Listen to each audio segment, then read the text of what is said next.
Nie wolno wzniecać dymu i palić ognisk na działkach, ale tak prawdę mówiąc, jeśli ognisko nie powoduje jakiegoś nadmiernego zadymienia, no to chyba jest w porządku. Zgadnijcie, dlaczego ja palę to ognisko na mojej grządce. Już wam wyjaśniam. Powód jest prosty. Popiół drzewny.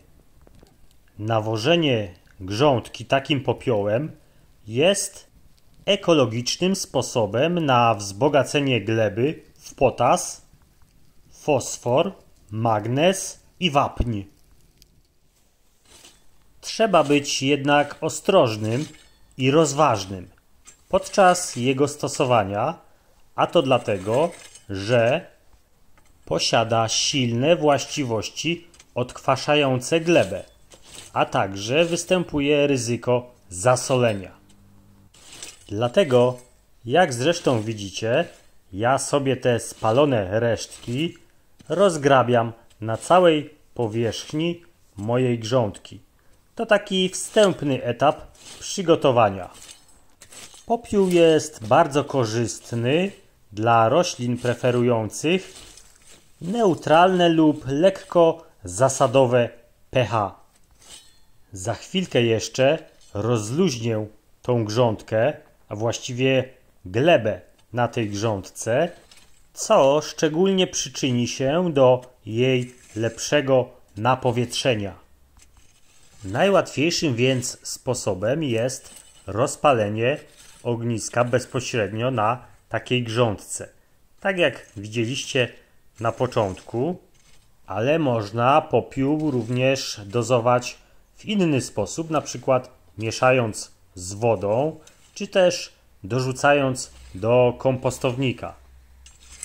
Taki zabieg wzmacniania gleby najlepiej przeprowadzić wiosną lub na jesień. Dlatego dzisiaj pokazuję wam właśnie taki odcinek. No dobrze, to teraz jeszcze powyrywam chwasty. Chwasty najchętniej rosną tutaj na obrzeżach tej grządki, dlatego starannie postaram się sztychówką wszystkie je podciąć. Właśnie w taki sposób, na tych brzegach. Nie wiem czemu, ale taka praca sprawia mi więcej radości niż późniejsze uprawianie czegokolwiek na tej grządce. Wiąże się to zapewne z pewną filozofią, którą niedawno odkryłem. Z angielskiego nosi ona nazwę Well-being Gardening i ma to wszystko na celu poprawę dobrostanu fizycznego, psychicznego, zdrowotnego, a także emocji. No i muszę się przyznać, że w moim przypadku wszystko to działa perfekcyjnie. Czuję się na działce mimo prac fizycznych zrelaksowany, odprężony, wypoczęty, no i nigdy nie mam tego dość, co jest naprawdę dziwne, ponieważ czasami można się naprawdę fizycznie mocno napracować. Do tego dochodzi jeszcze druga działka, no i naprawdę pracy jest sporo. Kto by pomyślał, że wydłubywanie chwastów będzie powodowało szczęście. Jest to pewnego rodzaju paradoks. No dobrze, bo odbiegłem trochę od tematu, a jak widzicie, chwaściki czekają.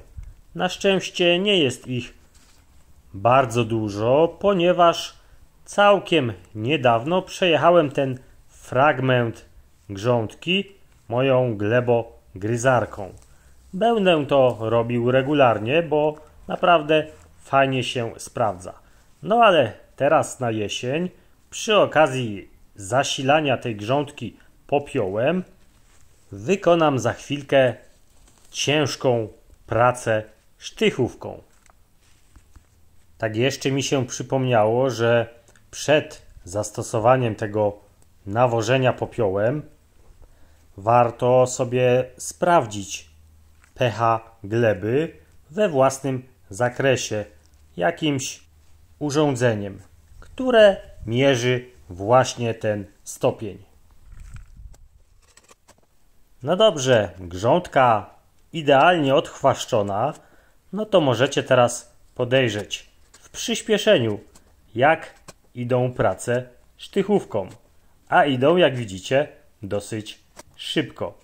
I też wygodnie, ponieważ tak jak wspomniałem wcześniej, ta grządka była przejechana glebogryzarką.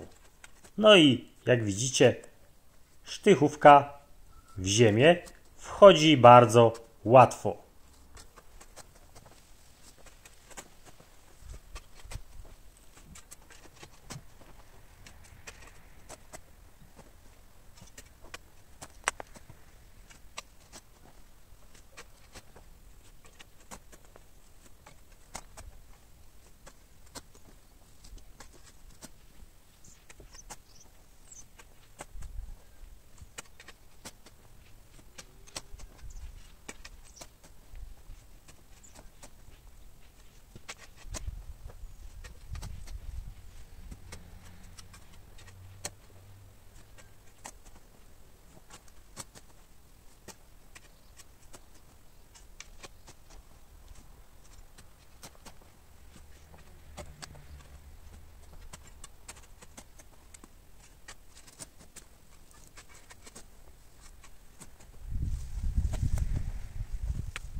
No i gotowe.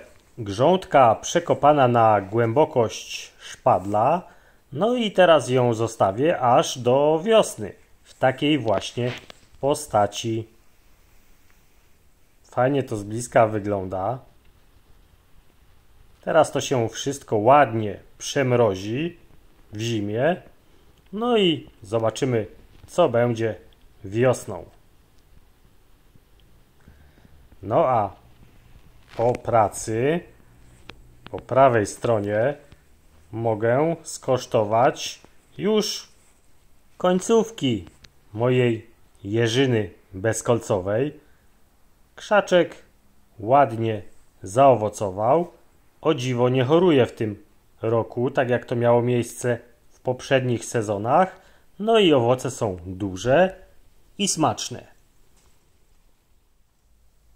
No to jeszcze na koniec szybkie moje naturalne obramowanie grządki. No i po robocie. Dzięki śliczne, że dotrwaliście do końca za obejrzenie tego filmiku. Trzymajcie się. Cześć!